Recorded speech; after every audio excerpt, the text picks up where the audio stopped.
two.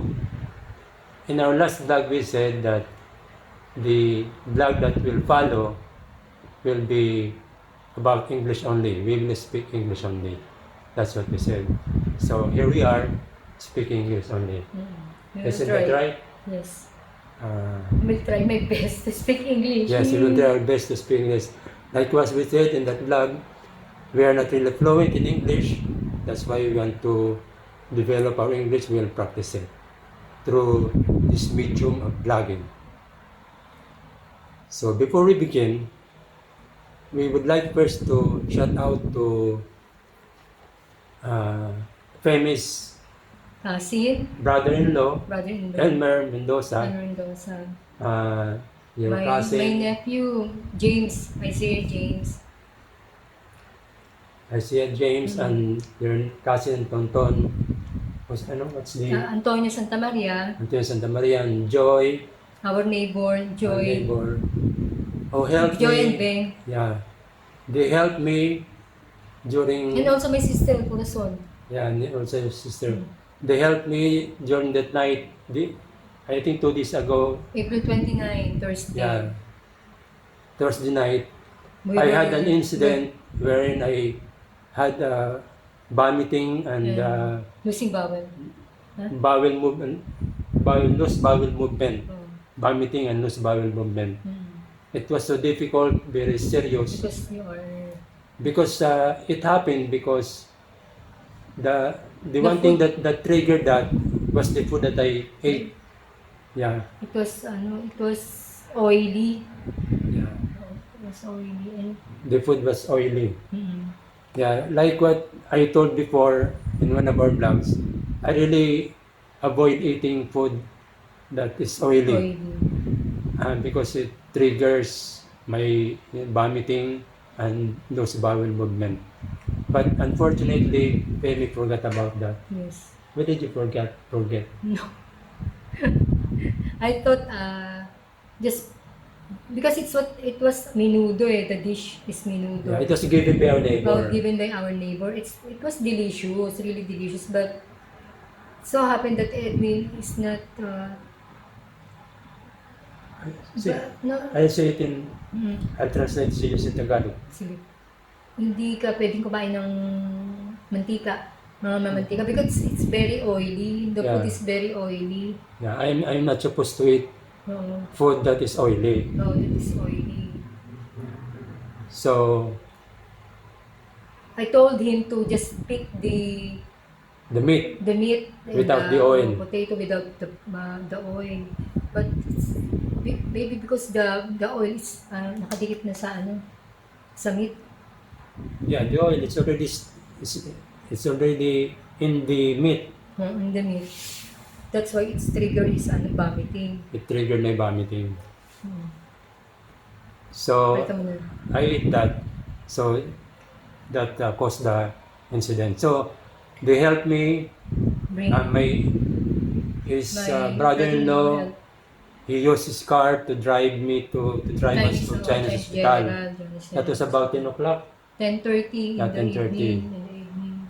in the evening. And then I was given what do you call that? The injection?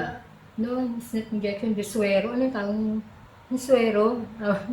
Yeah. Okay. We will pause. We'll try to recall what the suero in English. Pause first. Stay tuned, we'll come back. With gamot yun, with medicine. So, we just look it up in the dictionary and the term for suero is IV catheter. So, that's suero, IV catheter. So, I was, they put me in that IV catheter. For how many hours yun? 11:30 to 4:30. So, 11:30 to 4:30. Almost finished.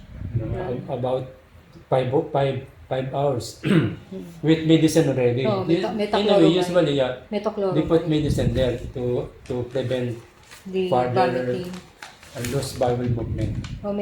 So we were really scared that night because we were not allowed to go to the emergency room. put first in the triads, right? Triage, Triads. interview. For interview. And then I was given there the IV catheter. And then they put me in a stretcher. Stretcher. I- Outside the outside building. the building because inside There's a lot of they were full patient. of patient, COVID-19 patient. We Grabe. were not allowed. So we were thankful that I was put outside. Mm-mm. So there were many patients already there. And there were many ambulance coming in, many patients asking for help. Yes. That they were saying that please take care of us because the patient can no longer hard breathing, something like that. Fortunately, we were attended to right away. Not Very yet, nice. not yet. I mean, not like the other one that they just went home because probably we could not be attended anymore. So there was no problem really. Anyway, that's what happened the other day. So we just wanted to shout out to the people that we mentioned a while ago. So thank you very much. And also we were surprised Oh, because during interview, the nurse told me that Edwin will be having a we'll swab, be having a swab test. test, and it's for 10,000. So I have only 9,000 that night.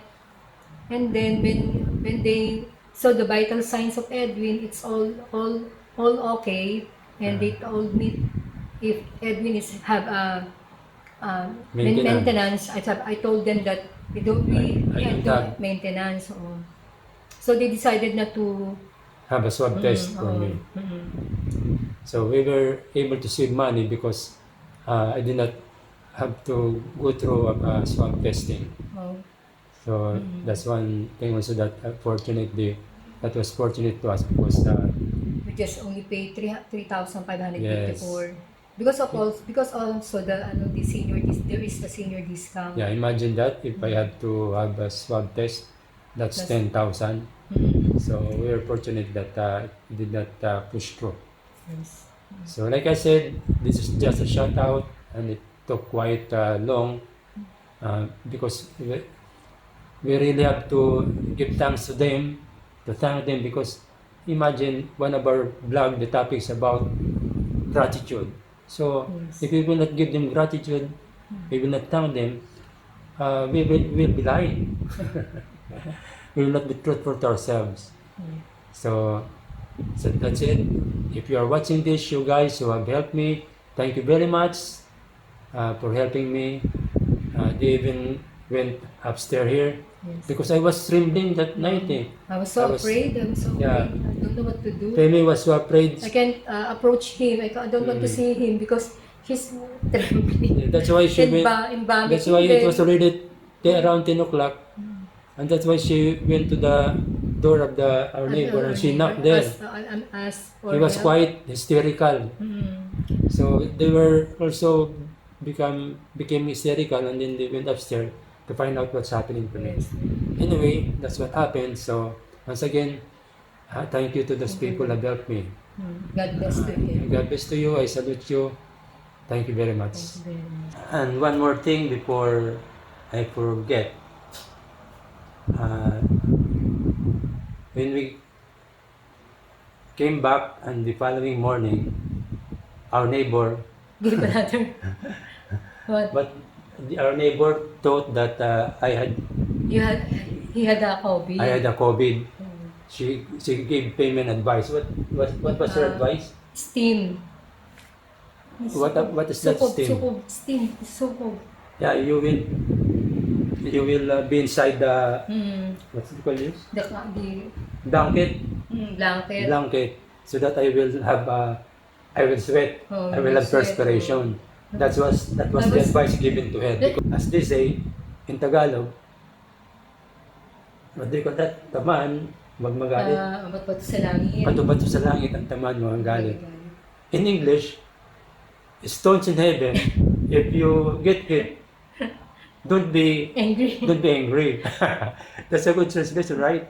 So that's we're just mentioning this because of that gossip. Because one of our topic that we will be discussing is gossip.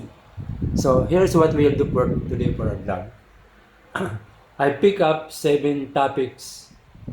We already wrote them down, 7 topics, and I put them here. Oo. So we will draw those topics, and the one that we will pick is the one that we will discuss for today for our vlog. So in the near future, for our vlogs, we would like to request for your participation to give us your ideas to what topic that we will be discussing. We will put it in a paper also, and then we will put it here and draw it. We will raffle it and draw it so that whatever we pick, that will be the one that we will discuss and talk about. And the winner we will give a prize, but that's a surprise. We will not mention that today. That will be a surprise in the coming vlogs. Okay, is that good enough for you? I hope so. So that's our surprise, quite a little surprise for you guys. So now, let's start. Before that, okay. So Femina will pick the. He has already shaken the. Okay. So, okay, what's the topic for today? Show it today. Exactly. Gossip. Is that a coincidence? Is that a coincidence? Do you believe in coincidence? Well, imagine that gossip. My God, why? I'm just wondering why the topic for today is about gossip. We just mentioned a while ago about one who made a gossip about me having a COVID. Yes. And then the one that was pick up is gossip. Okay.